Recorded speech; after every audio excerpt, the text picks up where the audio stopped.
Welcome to Rocky Like a Hurricane Runner. Been a while since I've said that. My name's Simon Tackler. Joining me, my co-host, Owen Jones. We're back, baby. Yes.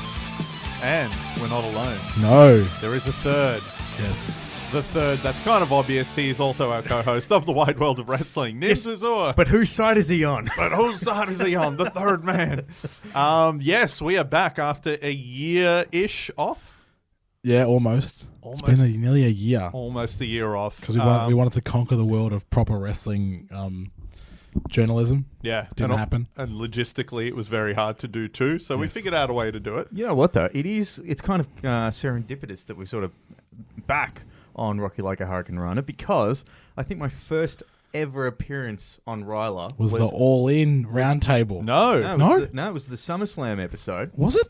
Yep. Oh, it was, dude. From SummerSlam 2018. And since SummerSlam isn't too far away, it's only fitting that, like rising from the ashes, we bring RYLAH back. Yes. It all makes sense. So we are back. So pretty much we can blame Nims for the death of RYLAH. Yes. He took it away and he's brought it back, so it's fine. Yes. But I mean, I feel like because the listeners probably know our past in music, but let's have before we jump into this very exciting episode. I'm looking forward to this episode real briefly. But see, I know Nims' background in music because we listen to the same bands. But Nims, tell us, music, what's your thing? What's apart from wrestling theme song forums? Apart from wrestling theme song forums, I'm a big fan of ska, so I love Less Than Jake, people like Real Big Fish, and even, when we go into a couple of subsets like your old school Area 7s, Commissioner Gordon, things like that. Mustard Plug? You a Mustard Plug guy? No, I'm not that within. Remember, I do work in commercial radio. If I'm not handing out Ed Sheeran tickets or pumping a new Taylor Swift song, I'm very much still trying to keep my head above water. Fair enough. Mustard Plug are a great band. But if we go all the way down to the deep inners of the music love, favorite band of all time is the Bloodhound Gang. It's wow, cover to cover. I know all of their albums back to front, from their unreleased stuff, for example, like Dingleberry Haze, and all of. I even went as far as because they split up after Use Your Fingers, which was their first album. Yep. And Jimmy Pop went one way and took the Bloodhound Gang. Daddy Longlegs went the other way with Wolfpack, but still love both. And the new stuff, maybe not so much, but hey, everyone just remembers Firewater Burn and the Discovery Channel song as you'll find it on most file sharing sites. And Foxtrot Unicorn Charlie Kilo. Yes. Yeah. Back in the era, so essentially when the era of anything that was on a CKY / Jackass video soundtrack, that was my jam. Fair enough. Wow. Imagine were Bloodhound Gang ever like never wrestling related? No, surely never? not. Is there a tie in there? There is, as far as I can say, never. You have to go a couple of degrees of separation. If you go Foxtrot Uniform Charlie Kilo, which had Bam Margera in the video clip. Bam Margera was in Jackass. Jackass had Steve-O and Chris Pontius. And they did the spot on where they got stiff by Umaga. Yes. Well, there you go, and that is exactly what we do here on the show. Oh yeah, no, we tenuous links between music and pro wrestling. Yeah, it's awful. Yeah, but it's what we would do best. Now, so on this episode, this is so great that this is the time that we've decided to bring the show back. Now's this the time. Is the the theme. time is now. It is the time is now. This is a theme we never did in Rocky Like a Hurricane Runner's original run. It was an obvious choice, though. He was a guest, though. Triple H, Twice. multiple time guest of all of our podcasts. He loves the show. He loves us. Trust us when we say that. We're over with Uncle Paul. Yeah, Uncle Paul loves us. Very much so. In fact, I think there's many a photo of him pointing to his iPhone with RYLAH playing shared on his Twitter. You'll have to go find it just among all the shots of him and Ricochet and Johnny Gargano, but it's there. We're somewhere there. But so Triple H, well known for his theme music, well known for his, multiple number of theme music, but also we're recording this on the game's 50th birthday. So we are celebrating the game. We're celebrating the music of Triple H. We're going to run through his complete history. And I can say this with confidence without doing the research. He's had more theme music in the WWE than any other wrestler. Was it 8 or 9? I think so. No one has had as many as he has. I'm gonna challenge you on that 10. one and say The Undertaker has had more. If we're counting variations. I don't count his bullshit remixes of Graveyard. You don't count variations. Come on. What about there's got to be, if Mikey was here, he'd be able to back me up here, because there is a difference between rolling at the start with just the dun and the actual cold open to rolling. But That's a layer What that about we'll the get Rock? into later. The re-recorded solo of the Rocks. Oh, yeah, the Rock's had a lot of remixes too. Yeah. Dum, dum, dum, dum. Triple H gets whole new songs though. That is true. This is true. It's not just like, hey, maybe we'll open that session and we'll put another layer to it. This is no, everyone get the band back into the studio. We're doing this now on the goddamn game. Yeah. So let's take it all the way back to 1995, where Triple H April 1995. debuts in the WWE as the Blue Blood, and that's the name of his first theme song. I'll be honest, he used this for, over a year. Whether he was a heel or not, this isn't music that makes the crowd react. No. I reckon this did him no favors in that early run. Yeah. I've only seen bits and pieces of his run in this time because obviously I was born in September 1995. Wow. And the first thing you did went out of the room is, tell me about this Hunter Hearst Helmsley. So yeah, I mean Triple H's wrestling career is older than me. But I've only seen bits and pieces, and whenever the music, it's like, oh, okay, there's not really much to it, is there? Just a harpsichord in the background. Yeah, and him trying to do a half British, half just Greenwich accent. The Blue Blood, he was called, wasn't it? The Greenwich Blue Blood. Yeah. Which I liked his red tails jacket though. It's quite nice. Oh, great outfit, great image. Triple H was always a good in the ring, but I just felt between the music and the gimmick, it was hard to care. Fun fact though, isn't this the music that he uses in the In Your House game? Yes. On PlayStation? Really? Yeah. Oh, okay. A horrible game. Never ever buy it. If you see a copy in a cash converters or EB, Send it to us. No, destroy it. How much you want for this, mate? $5. Cool. Hand over the money, break it over your neck. That's what we want you to do. Yeah, it doesn't really have that much zing to it. I mean, if he got a 1, 2, 3 on this and this started playing, it's almost like the audience is being shuffled out. Like, oh guys, see you later. It's time to go. It's like you play intermission and the old black and white movies. Yes. Yeah. I'll be honest too, even if we take that time frame, so April 95 to December 96 for when he used this theme song, I can't think of a highlight from that part of his He career. didn't do much, did he? No, not at all. I feel like it's his next phase. They changed the music slightly, kept it classical, but by that point he would add China, he would add a slight edge to his character. So in December 96 he would swap over to Beethoven, Ode to Joy, Symphony No. 9, It's like the first song you learn. It's like one of the first songs you learn playing primary school keyboard. Yeah. I did. I still remember there was an Old Spice commercial I think had this. It's a very monumental thing, but no body odor is not something that you associate with pro wrestling. It's just I don't care how well it is as an aftershave. It also features briefly in the Mighty Ducks 2, the best of the Mighty Ducks movies. Okay. Yes, very briefly. Where are we at with Triple H's career? Here, he would add China to the mix. He would 96 to 97. Yeah, in 97, he would win King of the Ring using this theme music. Very regal. Yeah, I think this one is better. It's got more oomph than the last one. And it can be used as both face or heel too. Yeah. I think so. Yeah, which he was straight up heel though for that whole time. You weren't ever going to cheer Triple H for a long time. And to be fair, for that era, if you were a Southern wrestling fan and this music plays, you're going to associate it with, he's one of them fancy guys kind of thing. Yeah, the only Beethoven I know is the big dog.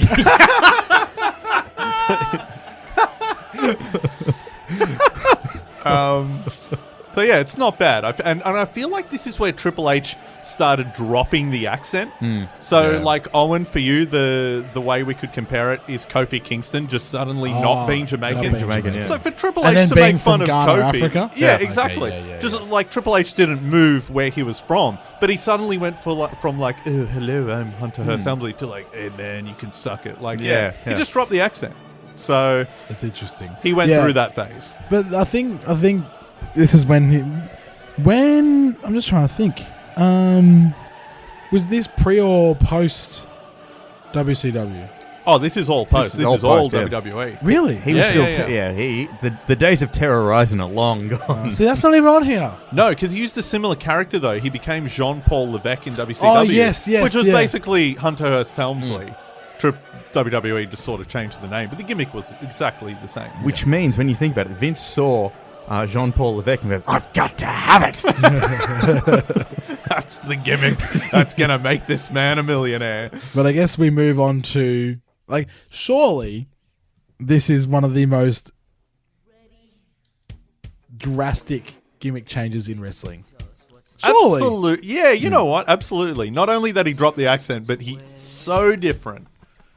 And he didn't go from heel to face. I think it's rare when a guy stays the same, like he was still a heel, but just a totally different gimmick. He's gone from dressing in like, tails and everything to like leather jackets. And He loved tight blue jeans in the DX he era. really did. Very Did much he do, so. did he do cut off jorts for a while too? He did Yeah. during the Attitude Era. It's also a big poncho time too. Remember Poncho? that? Like just cut off the sleeves, Oh. sort of. Yeah. Yeah. HBK had more of the midriff showing, but Triple H was more like, I'll cut the sleeves off, but the belly stays here. You cut the sleeves off and the sides, and it creates a poncho. Yeah. I feel like all of the Clique would do that. So you'd see Scott Hall and Nash and X-Pac do that X-Pac was too. a big bandit for that too. Yeah. I feel- They all got together, like, let's make ponchos out of these t-shirts. But if we're talking like music and wrestling, this is surely like what everyone. Surely it's what comes to mind apart from glass shattering. One of the all-time greats. Surely. And for the time that it was, the Attitude Era, there's nothing that says angsty teenager, you can't tell me what to do. In fact, you go to your room, Mom. Then a blatant Rage Against the Machine ripoff. Correct. Yeah. Well, as the story goes, Vince Russo claims that Shane McMahon played him Rage Against the Machine and said, like, this is what I'm thinking for DX for their music. Really? And then down the line of command, it turned into, yes, a Rage Against the Machine knockoff. So, fun fact, though, the first person to ever walk out to this music was actually Rick Rude. There you go. The night after the Survivor Series is Really? when they debuted this in 97. Technically, the first person through the curtain was Rick Rude because he walked out, then introduced everyone else. Really? I Yeah. didn't know that. Fun fact. And then it had the great entrance that, incorporated buildings blowing up and girls dancing and Triple H and Shawn Michaels supercut into it. It was with just the superimposed X's and, Yeah. and whatnot thrown there. Yes. One of the great entrances, too, though, between the music and the pyro and everything. And then you kind of like think of the big tank as well. yeah. But sadly we lost Chris Warren in 2016. Yes. The voice of the D-Generation band. Chris Warren's first contribution to wrestling music. And he'd have some great ones, but that's probably his classic. He even worked with Nims's Heart and Soul TNA for a year and a half. Did he? 2007, 2008. We'll get to that one day. We will. So DX, that theme song, it's going to be a hard one to top. I'd agree. Although, then we had this one for a little bit in in 1999. Crank this one up, because I reckon a lot of people don't know it. It was only used for a couple months. So this one's called Corporate Player. It was used from April 99 to May 99. So Triple H had just left DX. He turned on them at WrestleMania 15. Still with China. Still with China. Well, I think- China turned on DX first. She joined the corporation first, remember? Yeah. And then Triple H turns on X-Pac yeah. at WrestleMania At WrestleMania. to rejoin China, but they both joined the corporation. What 99? What match was that? That was X-Pac versus Shane McMahon for the European Championship. Great match. Where Shane McMahon started off his wearing baseball. his opponent's wrestling gear, except with the derogatory term. It was like "suck it, X-Punk." Yeah, he wore the DX jersey, Yeah. which was very popular at the time, and Triple H wrestled Kane at that event. I feel like he didn't know what to do with this theme music. Okay. Because this one's not great. That was WrestleMania 15. This was Yeah. very much a Jim Johnson. Can you make something new? Oh, I don't have the time. Well, just find something from a commercial library. Yeah, Simple as that. sounds like it. What's interesting, the next theme song he only used for 2 months as well. I don't think Triple H was happy with either of these. So the next one he used was Higher Brain Pattern.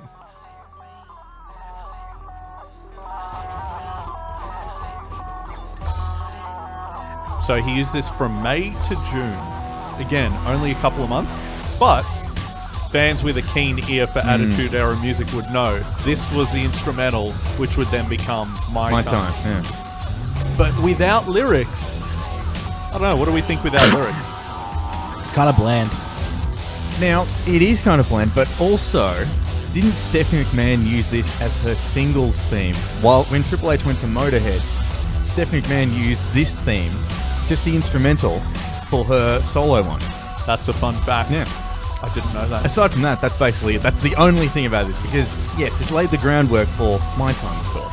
Yeah.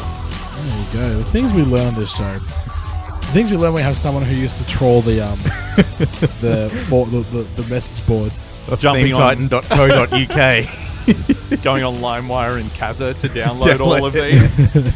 I will say though, I think Triple H, like, once he got My Time, things started to roll for him. I feel like that was another piece missing with the whole act. 1, 2, is this on? Now, was this when he started going as the game? Because the Startantron says start game. Yep. I'm assuming so. And Simon actually taught me the reason behind the game. The other day. I actually didn't know the reason why he started calling himself the game until Simon taught me the other day. It was in a sit-down promo with JR on Sunday Night Heat, where he's talking about being held down the years prior. And he says, everyone talks about being a student of the game. Well, I am the bleeping game. Yeah. They bleep a word out. I still don't know what he said. But anyway, and he called himself the game, and they ran with it. There you go. And it had a variety of T-shirts too, if I remember. There was the Game Over T-shirt, which had Game Over on the front, and on the back, you're damn right I'm over. Yeah, that's so that's inside. good. I think as a kid, I didn't know what that meant. I was yeah. like, what? Game over? Why are you over? And then That's real good. And then there was another one too, where it just said "I am the game," and on the back, and I'm that damn good. Because that was his catchphrase, which I always felt was like, that's so forced. I am the game, and I'm that damn good. This is a really cool Titantron because I have the Titantrons in front of me, where it's just like a warehouse that's on fire, and he's really sweaty. It's one of the first few ones too where it uses the for any font freaks out there, the Bank Gothic font, which was very big in the early 2000s. You know, there's one used for Who Wants to Be a Millionaire and whatnot. Wow. With a the green neon Yep. kind of around it. Yeah. I like iconic graphics, though. You're right. I'll tell you what though, Triple H wearing the leather beret backwards with those like thin sunglasses. What a fucking badass. Yeah. That's a look. That is an a absolute look. With his like, it was when Nothing he, says smug AF as that. so good. Also, he just has a giant nose, but anyway, we'll look past that. He still can't. looked cool. Hey, he had an amazing physique at that time, though. For yeah. me, when I picture Triple H at the peak, it's calling himself the game. It's this theme song. It's him. I don't know if it's sweat, baby oil, or the water he poured himself, but he's always soaking wet. See, this is still a little bit before like my remembering of wrestling. Okay. So like, what would it be a match in this period of time? This that, like that you would tell me to go watch? This would be the Vince McMahon v Vince McMahon versus Shane. Not Vince McMahon versus Shane. Sorry, Vince McMahon versus Triple H. Armageddon '99. Yep. The start of the McMahon Helmsley regime / faction / era. Okay. Which Armageddon '99 though, horrible pay-per-view because it's main evented by Big Boss Man versus the Big Show. So Jesus. there were some dark times in the Attitude Era. Yeah, but the absolute classic, I think, Triple H versus Cactus Jack from the Royal Rumble 2000. Yes. Is that when Jack like changes his shirt? Is that one? That's the one that leads into that match. Oh, okay. Yep. And in the year 2000... because that was Mania, wasn't it? Or was that... Am I thinking of something else? So WrestleMania becomes the Fatal 4-Way with The Rock, Mick Foley, and The Big Show. Oh, yeah. But basically in the year 2000, I think Triple H was untouchable. Very much the so. argument for a lot of people was that Triple H was the best in the world. And he I was. think he was. Yeah. The amount of times you would see on forums and whatnot back in the day, the way that people talk about Kenny Omega now, Okay. literally, there were so many like Triple H is God, like he could. Which, when you think about 3 years later, So funny. Yeah. That Triple H was the indie, like, not indie darling, indie but darling, yeah. the dirt sheet smart fans choice. And this was around the time... Was this when Steph came into the fold as well as his manager? Or Yeah, absolutely. Yeah, so they would come out to this and ruled everything. That year It's 2000. a very good song though. Oh, it's great. Like Chris Warren kills it. it's a great entrance song. So, and also, at the start of the song, as a kid, I never knew what he was saying, what the dude was saying. the 1 2 is it not? Yeah, but do you know what he actually says? He says, hit me hey, with- yo, Jimmy, hit me with that Triple H shit. So, Yeah. being Jim Johnston. And then he Oh. says, yeah, let the music keep playing, Mr. Dunn. Kevin Dunn. There you go. Yeah. That's very good. That's so insider. Triple H was super inside at this time. And I've always thought, like, this wasn't planned because of when the song was made. But the last line of the song is, does anybody know who's sleeping with who? Wow. There you go. And we all know where things went for Triple H around this time. Surely that's a seed plant. In more other ways than one. I feel like Triple H put that lyric in there himself. He's like, for the smart fans. I just remember the entire, because this was I think it was track 1 on WWF The Music Volume 4. I might be wrong on that one. Actually, no, track 1 was Chris Jericho. Oh, God. Break the walls down. How dare you, Nims? You get shit wrong. Get out! First show, last show. Get the fuck out of my podcast. But the only thing that used to always stand out to me is like Chris Warren screaming, "Oh, you freaking rules! Oh, you freaking rules!"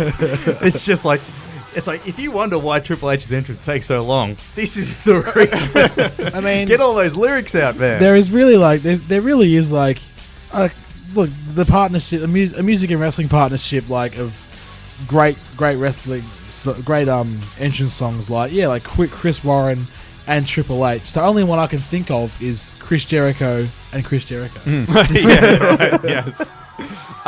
So after using My Time, he would then, for some reason, for a couple of months, use an instrumental version of My Time. This is the one that's currently playing in the background. So you can hear it. Crank it just a little bit. See, this is an entrance song. Do you know why he used this one? No. Did they have a falling out with Chris Warren? No. This was after it was revealed that he's the one that ran over Austin. Yeah, you're right. Series. Survivor Series, okay. So because- a year later. Because everyone's like, yeah, My Time's like, no, he's a heel now. Heels have new music.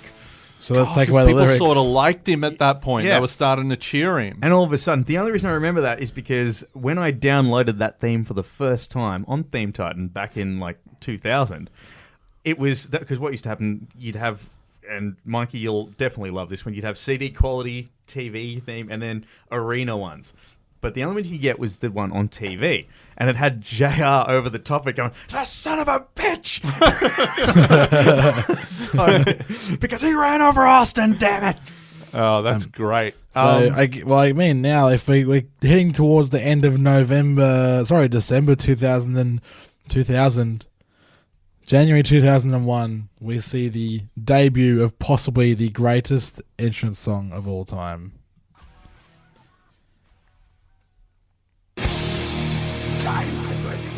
I mean, come on. Come on.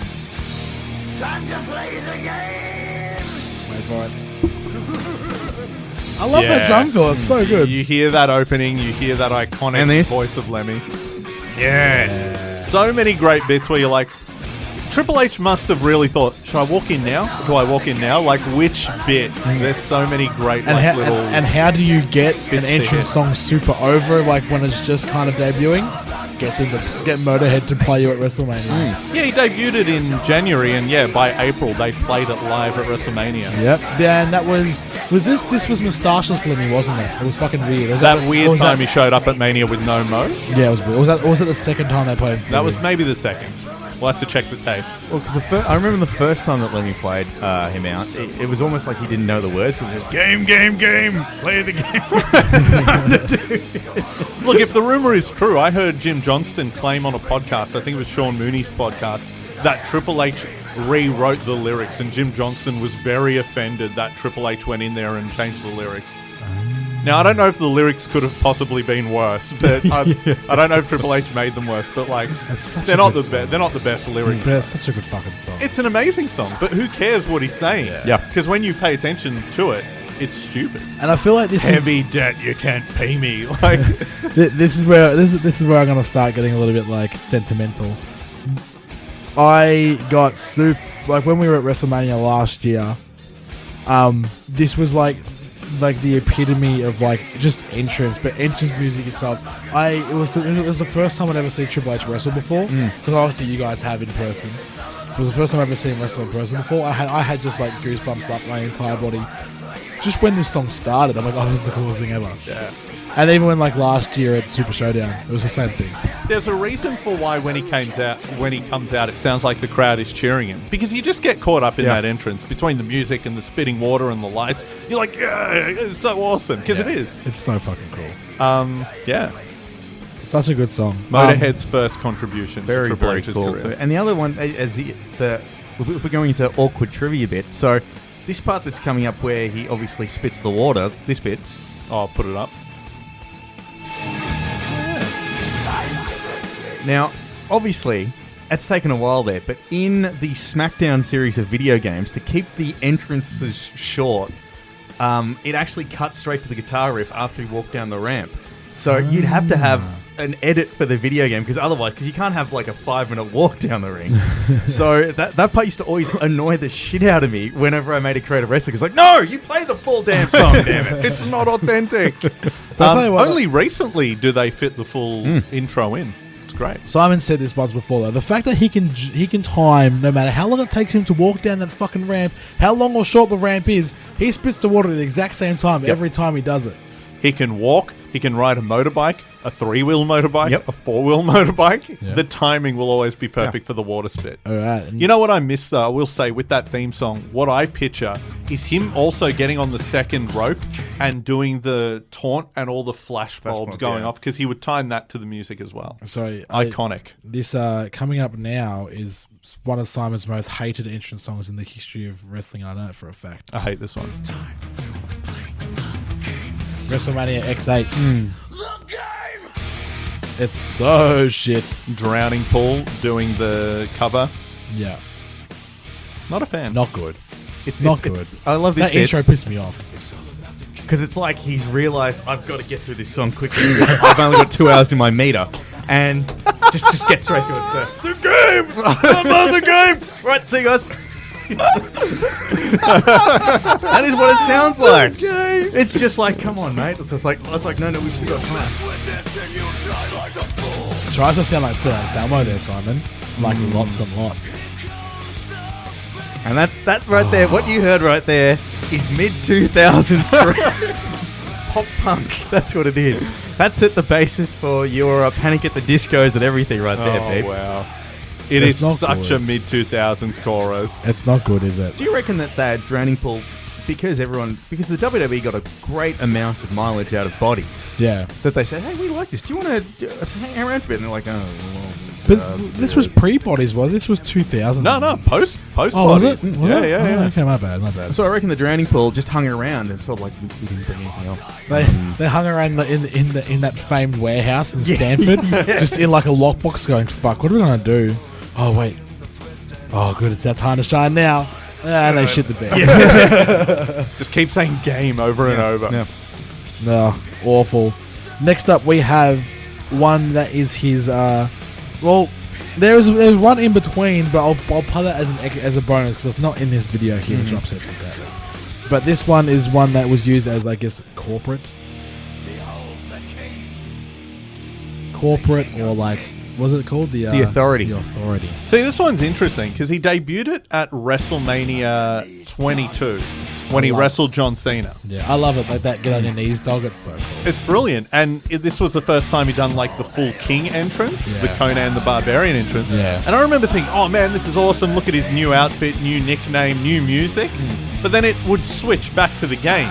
He'd do the dual theme song. It's really weird. What was great though, like as Owen just mentioned too, this was the theme of the Authority, and when he wrestled, like when the suit was off, that's the game. But this is the I love the dueling theme song kind of thing. It's really cool because he originally used it as a face though. Yeah. Because just after that WrestleMania, him and Shawn Michaels would eventually reform DX. That's right, yes. But he would use this, to walk out the ring to do promos. But when it was time to wrestle, it's the game. I love this part.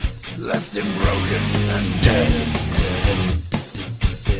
So good. I think he knew he was going to become a face for that next run, and he got this song recorded. Because to me, this is like, kick-ass babyface. Because this is when he Awesome. he's feud with Orton a lot of the time. No, he Or was that feuded- post Orton? Ooh, it might have been some of that actually. Yeah. That weird feud in.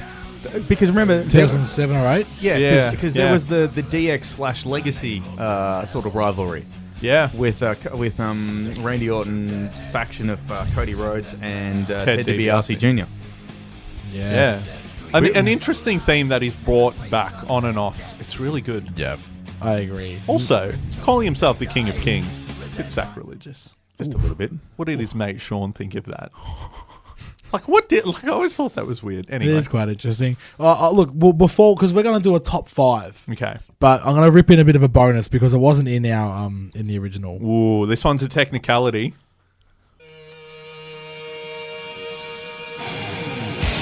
Okay, are we going to include this in our list? Because he used it when they would come out as a faction, but not on his own. Oh, true. But Should he was we part of include it? Evolution. He was part of Evolution. And also, Evolution is a mystery. it really is a mystery. That's why we're debating it. You're right. Evolution is a mystery. Or a Smith machine, depending on your gym regimen.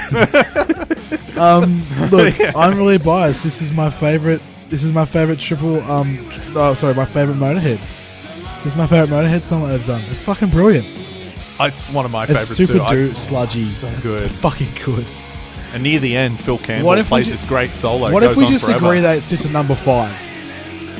Yeah, I'm happy with that because if we one of the many Evolution reunions, remember when they they all came out to their individual theme music and Randy Orton came out last and he was all like, "No, I don't need you guys. Where were you when I won that title?"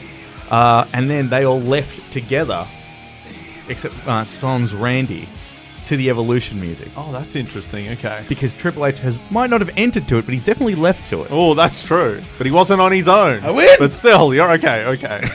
All right. Let's do it. So, there they are. The music of the game. How do we rank these? From 5 to 1. We're all going to debate. Let's do Well, it. we just decided on number 5. So, we're going to put that at number 5. We'll put 5, yeah. And you can leave a comment or at us. Don't at me. We'll very happily... Please at me.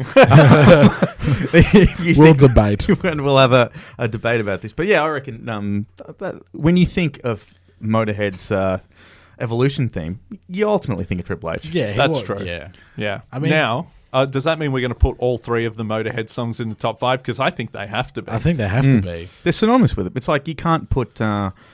it's like having Kevin Nash's... without the Wolfpack theme. I love that song. Like, it's regardless of, like, the Wolfpack died how many years ago, he still uses the Wolfpack theme to this day. It's so good. Yeah. It's so good. we're Okay, going so with does it anyone have a minus- clear-cut number 1? Just to make this easy. I've got a clear-cut number one. What's your number 1? My clear-cut number 1. It's going to be very controversial. My Time.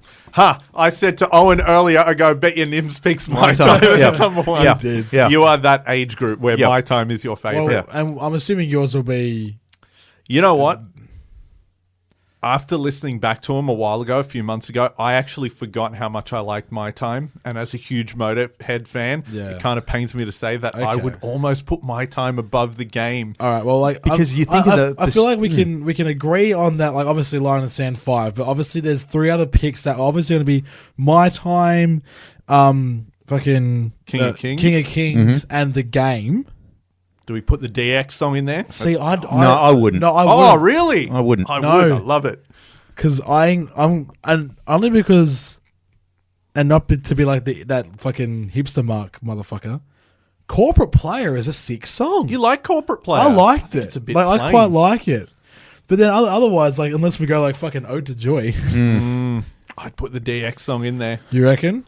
That's so like, but that's kind of like ruins the illusion of, oh, I wonder if they'll pick like one of the different ones. We just picked all 5 of his Always. of his well-known songs. But that's the thing, though. Like, when it comes down to it, like, Triple H is essentially, if we were talking about bands, Triple H is the Foo Fighters. Everyone will always pick Everlong. Everyone will always Yeah. pick Monkey Wrench. Everyone will always pick, you know. See, I like Triple H. I fucking hate the Foo Fighters. Yeah. But you know what I mean? Like, you've got to pick the greatest hits. So, like, you know, well, you know, I thought that Ode to Joy was fantastic. Everyone, what, you don't remember WrestleMania 12? We got squashed by... And if Also, you think Nims, that that's voice fine. you just made sound like the listenership of your radio station. Just a lot less sexist. Oh, God. But Anyway, back to wrestling. But yeah, like it's just because you have to. If you ignore like My Time, the reason I picked My Time is because I can remember the match, his battles against Benoit. That Who? 2000, I don't know who. One of the, I think it was one of the Horsemen, not sure. But when you think of Triple H versus The Rock, Yeah. that was the theme song. This that is defined true. it. Triple H versus Austin, that was the theme song. The match against Cactus Jack that pretty much put him on the match on the like On the map. Yeah, on the map. Thank you. Got you back. English is my second language. It's not. But that's the one you think of. when you move into his feud with Randy Orton and the latter half, like this, that's prime Triple H for me. Yeah. Okay. But I want to include the DX song because, again, from late 97 to 99, that's what he came out to. Yeah. That's all you that's heard true. on Raw. That's Yeah, true. absolutely. And that's sort of how he made his name, you know. Okay. As So what if we go Line in the Sand 5?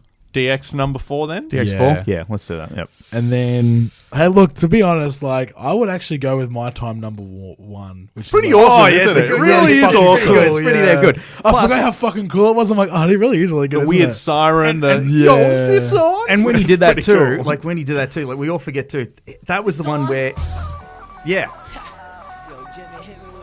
So here's the thing. See, it's pretty cool. That would play, and so the lights, it's not the rainbow kind of light, it would alternate between like, you know, the different lights, and it was only, let's say, you'd see the Titantron, and he'd only come out now. Then he'd walk out on the stage, stand at the very top, just stand there, like in that hulking kind of like, Yeah. pour the water on his And he head, had- and then and have they a had- little sip, and then he had spit the a bit. spotlight from underneath, so it just had the shadows under Yeah. his eyes. See, Then complete march entrance. down. Then march down to the ring during this part. Yeah. Everything fits perfectly. All right, I think we. So okay. And it gets angrier Yeah. as it goes. It is a good song. Yeah. So would you put? So then I'd probably go this 1, Game 2, King of Kings 3, DX4, Line in the Sand 5. I think so. Yeah. I think we came to Yeah. that pretty easily. Crank it. Those screams are really cool too. Yeah, I think this is Chris Warren's. Even though the DX song might be more iconic, this is the best song he wrote. So, number 5. Line of the Sand, Number 4, DX. DX. Break it down. Number 3, King of Kings. King of Kings. Number 2, The Game. Controversially, number 1. My Time. Yeah. That's pretty fucking cool. I don't think it's aged that badly. Like, No, I know it hasn't. it's a new metal 2000 song, but it's still You really see, cool. fucking bands like Straight from the Path and Void of Vision are doing this sound, but a little bit heavier these days. If this was a lot heavier, it could be a Code Orange song. Exactly. One of their poppier songs with Exactly. the drumming and the riffing. Yeah, of course. Okay, Triple H, please walk out to this one more time. One more time. Yeah. That would be Should awesome. have done against his match against Batista. Oh, that would have been cool. Yeah, he's like, Even though Batista hadn't debuted then. he knew nothing of it. So there we go. Let's just play this. We'll let this play out as we outro the episode. Yeah, this was a lot of fun. If anyone disagrees or has another top 5 in another order, or if they agree with us, let us know. You can follow us on Twitter. At RYLAH Pod. Yeah. Or if you follow us at the Wide World of Wrestling, you can follow us there too. Yes, but or if you have any suggestions on wrestlers we should look at, the career of their music and whatnot, let us know, because obviously there's heaps. So many. Or even if you want to see a local wrestler, we'll try and get them in and we'll talk about their music and Yeah. and stuff like that. It'll be a bit of fun. Any music-related wrestling themes that you got, let us know. We'd love to talk to you about it. Or and, any bring wrestling this up. albums. Oh man, we're gonna go We through still them have all. Stone Cold Country to look at, because we've done Stone Cold Metal. Stone Cold Country. Stone Cold Country needs to Pay-per-view happen. themes as well. Yep. We should. I mean, SummerSlam's coming up. We could do the best of the SummerSlam. I think Ooh. we might have to do that in a couple of weeks. That'll be fun. I think our next recording session might be the day before SummerSlam. Perfect. So there you go. All right. That's not too bad. Well, this was a lot of fun.